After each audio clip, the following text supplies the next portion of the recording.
नमस्कार, मैं हूं मनमोहन भट्ट। उत्तराखंड के एक विभाग में कई वर्षों से गड़बड़ी चल रही है। गड़बड़ी पर लगातार पर्देदारी होती रही, किसी ने जांच पड़ताल करने की कोशिश नहीं की, लेकिन कभी ना कभी तो गड़बड़ खुल जाएगी। ये गड़बड़ भी खुल गई। मामला खाद्य आपूर्ति विभाग का है, जिसकी मंत्री रेखा आर्य हैं। उनके विभाग में यह गड़बड़ कब से चल रही थी, अब इसकी जांच होनी बाकी है। सैंपल पकड़ में आ चुका है कि गड़बड़ झाला लंबे समय से चल रहा है। सूचना के अधिकार अधिनियम 2005 के मुताबिक जब सूचनाएं मांगी गई, तब जाकर गड़बड़ झाले का खुलासा हुआ। वो भी आसानी से नहीं हुआ, क्योंकि सूचना देने वालों ने इसमें लापरवाही बरती।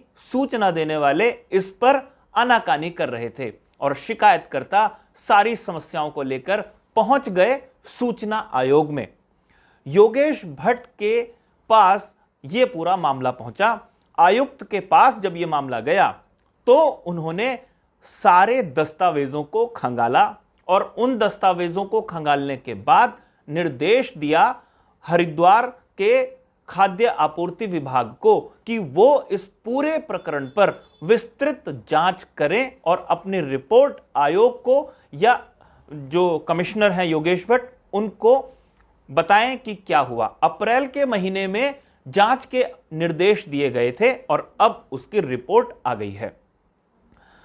खाद्य आपूर्ति विभाग की दुकानें होती हैं, राशन की दुकानें जिन्हें कहा जाता है, जहां पर सस्ती दरों पर सरकार राशन उपलब्ध कराती है।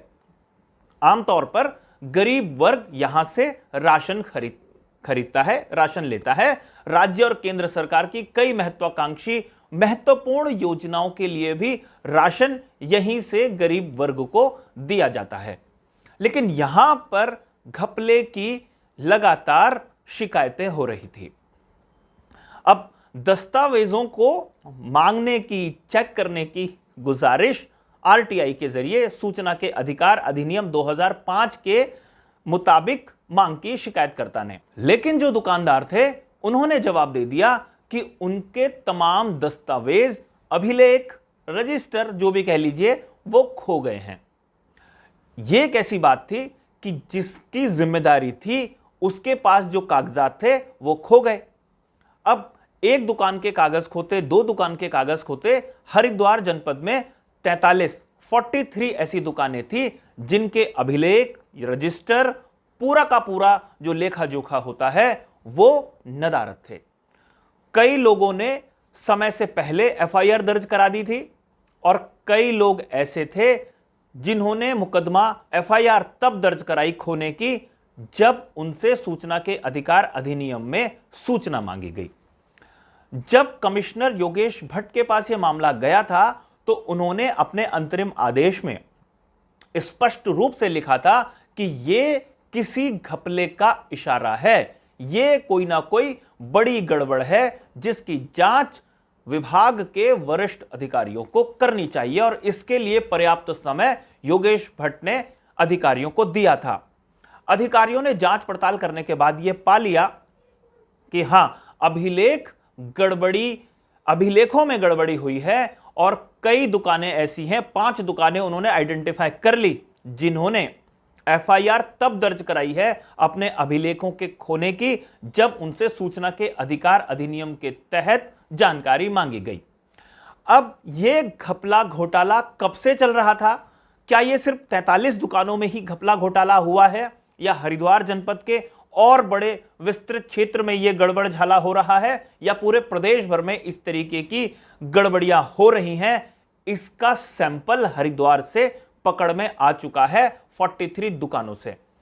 किसी भी सरकारी कागज के गायब होने पर अक्सर बवाल मच जाता है और यह भी इसी तरफ इशारा करता है कि राशन की दुकानों से क्या गरीब वर्ग को राशन नहीं दिया जा रहा है, उनके हिस्से का राशन कोई और तो नहीं खा रहा है। अब इस दिशा में विस्तृत जांच अगर होगी तो हो सकता है बड़े खेल का खुलासा हो जाए।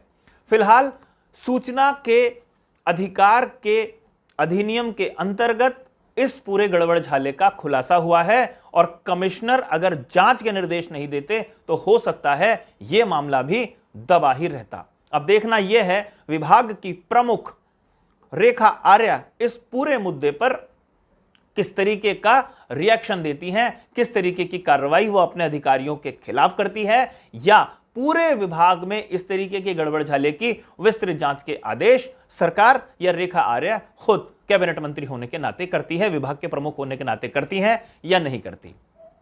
अभी के लिए साथियों फिलहाल इतना ही। अगली रिपोर्ट में आपसे फिर मुलाकात होगी, तब तक इजाजत दीजिए। नमस्कार।